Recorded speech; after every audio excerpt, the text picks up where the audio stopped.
Hi friends, ஹெல்தியான மொறுமொறுன்னு evening snacks தான் ready பண்ண போறேன். 1 கப் அளவுக்கு கடலைப்பருப்பு எடுத்து தண்ணி சேர்த்து 2, 3 தடவ நல்லா கழுவிட்டு தண்ணிய ஊத்தி மூடி போட்டு நல்லா ஊற விட்டுறலாம் 3 மணி நேரத்துக்கு. 3 மணி நேரம் ஆன பிறகு தண்ணிய வடிச்சுட்டு மிக்ஸி ஜார்ல சேர்த்துட்டு தண்ணி சேர்க்காம கொரன்னு அரைச்சு எடுத்துட்டு வந்துரலாம். இப்ப இத ஒரு பாத்திரத்துல மாத்திக்கலாம். மாத்திட்டு அதே மிக்ஸி ஜார்ல 4 பச்சை மிளகாய் சேர்க்கிறேன். காரம் அதிகமா இருந்தா 2 இது சேர்த்தா போதும்.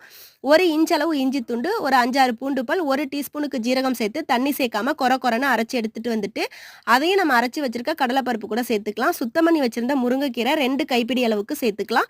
சேர்த்துட்டு கருவேப்பிலை, கொத்தமல்லி தழை பொடியா நறுக்கி சேர்த்துக்கலாம். ஒரு பெரிய வெங்காயத்தை நீல வாக்குல மெலிசா நறுக்கி வச்சிருக்கேன், அதையும் சேர்த்துக்கலாம். 2 டேபிள் ஸ்பூன் அளவுக்கு அரிசி மாவு, தேவையான அளவு உப்பு சேர்த்து நல்லா பிசைஞ்சிடலாம். நல்லா பிசைஞ்ச பிறகு எண்ணெயை நல்லா சூடு பண்ணிட்டு உதுத்து விட்டுட்டு அடுப்பை மீடியம் ஃப்ளேம்ல வச்சு வேக வச்சு எடுத்துக்கலாம். நல்லா மொறு மொறுன்னு கிறிஸ்பியா சூப்பரான பகோடா ரெடி ஆயிடுச்சு. இந்த வீடியோ பிடிச்சிருந்தா லைக் பண்ணுங்க.